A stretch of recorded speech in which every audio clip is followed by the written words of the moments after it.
তো এখানকারই লোক, এই সকালবেলা এখানে এসে চা খাই এই দোকানটাতে। তো তখন দেখলাম দুটো গাড়ি আসলো, খুব সম্ভব গাড়িগুলো স্করপিও। তার থেকে কিছু লোক নামলো, আমাকে একজন জিজ্ঞাসা করলো, তিনি খুব সম্ভবত ডালখোলারই কোনো অফিসার হবে, যে অমিতাভের বাড়ি কোনটা। তা আমাদের এখানে অমিতাভ বলে কেউ নেই। আমি বললাম স্যার এখানে তো অমিতাভ বলে কেউ নাই। তো উনি এই রাস্তাটা দিয়ে সামনে ধরলো, তো সামনে ওখানে আমি এখান থেকে দেখতে পাচ্ছি যে একটা স্কুটার নিয়ে কোনো একটা ছেলে আসলো, তার সঙ্গে কথা বললো। তা আমি ভাবলাম কি হয়তো ওই ব্যাপারেই জিজ্ঞাসা করছে। কিছুক্ষণ পরে ওকে গাড়িতে তুলে নিল। গাড়িতে তো আমরা এখান থেকে যেতে যেতে ওরা কিন্তু বেরিয়ে গেল। আর এর পরের ব্যাপারটা কিন্তু আমরা বলতে পারবো না। কয়টা গাড়ি আসলো? গাড়ি ছিল এখানে দুটো ছিল, তিনটে ছিল, একটা গাড়ি ওই দিকটাতে ছিল, তিনটে গাড়ি ছিল। এবং যারা ছিল তাদের কারো কিন্তু পুলিশের ড্রেস ছিল না, সিভিল ড্রেসেই ছিল।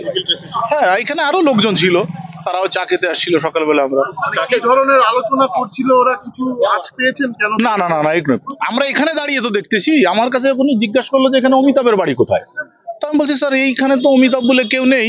তো ভিতরে একজন ছেলে আছে আমাদের, তার বাড়ি এখানে। আমি বললাম এই অমিতাভ নামে কেউ এখানে থাকে নাকি? বললো না। তো ওনরা কিন্তু এই দিক দিয়ে আগায় যাচ্ছে, আগায় যেতে যেতে ওইখানটাতে ওই যে পিলারটা আছে না, পিলারটার এই দিকটাতে একটা মোটরসাইকেল ধরে। আমরা ভাবলাম হয়তো ওকে ওই কথাই জিজ্ঞাসা করতে পারে। তা আমার আবার মোটরসাইকেল ছিল, আমি এবার বাজারে যাবো, বাজার করবো। এর মধ্যেই আর কি ওর সঙ্গে মনে হয় 1-8 মিনিট কথা বলেই ওকে তুলে নিল।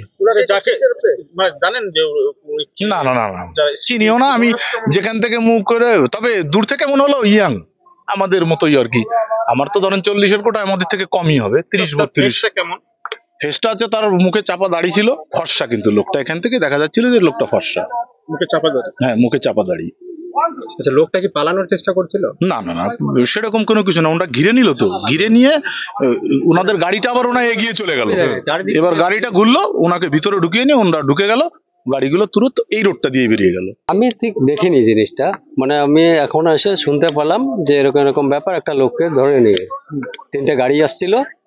তো তারপরে এখন এই মাত্র ইদানিং খবর পেলাম যে ওর বাড়ি নাকি কোনাল। হ্যাঁ, কোনাল। কোনালটা কোথায়? কোনালটা হচ্ছে স্যার এই যে আপনার এই যে আমাদের রেলওয়ে গেটের আধা কিলোমিটার বা 1 কিলোমিটার আগে।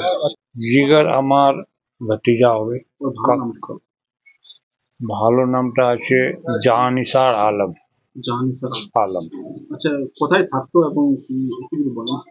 ওর বাবা দীর্ঘদিন থেকে লুধিয়ানা থাকে। জন্ম ওই ছেলেটার এখানে হয়েছে, কিন্তু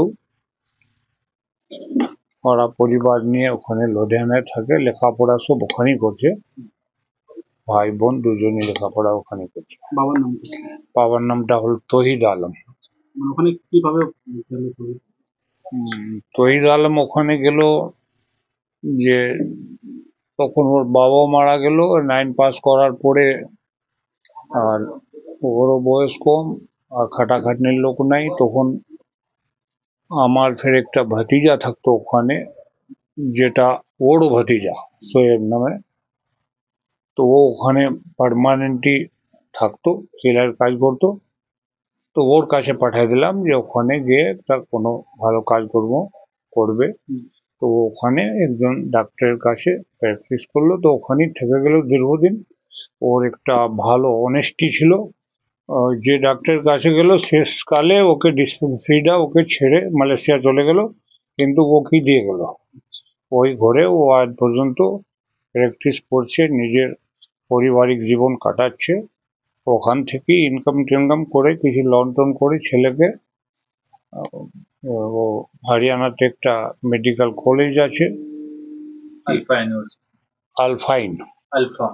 আলফা ইউনিভার্সিটি থেকে 24 MBS কোর্স জিসান কমপ্লিট করলো এখন।